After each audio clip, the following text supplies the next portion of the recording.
Dem Dikk plus qu'un patrimoine.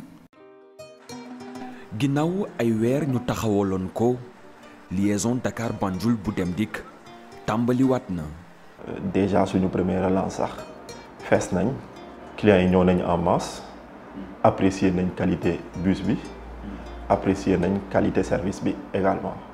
mu nekk mbégte lool ci usagers yi ñu bari ci ñoom xalaatuñu jël beneen transport en commun bu dul bus Dem Dikk suñuy dem Gambie.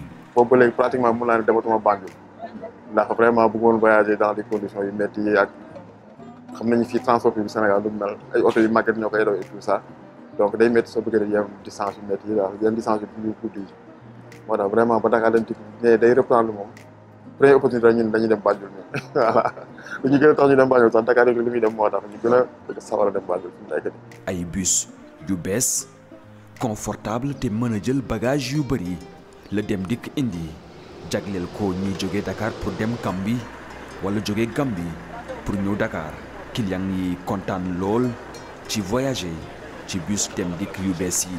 toogaay bi ñuy neex na c'est confortable yaa ngi respirer bu baax yaa air bu neex na et tout ça voilà c'est chaise yi nooy na voilà lépp daal alhamdulilah macha allah. maa ngi ciy soog a dugg tey mais xam naa ne moom neex na moom macha allah waaw féex na am na clim am na jàmm te day dem ak jàmm ñëw ak jàmm waaw sant yàlla rek di leen ñaanal yokk jëm kanam rek.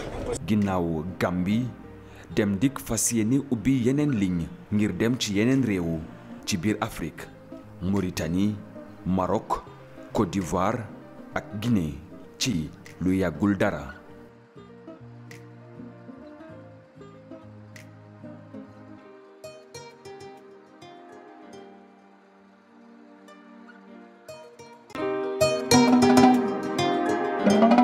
Dem Dikk plus qu'un patrimoine.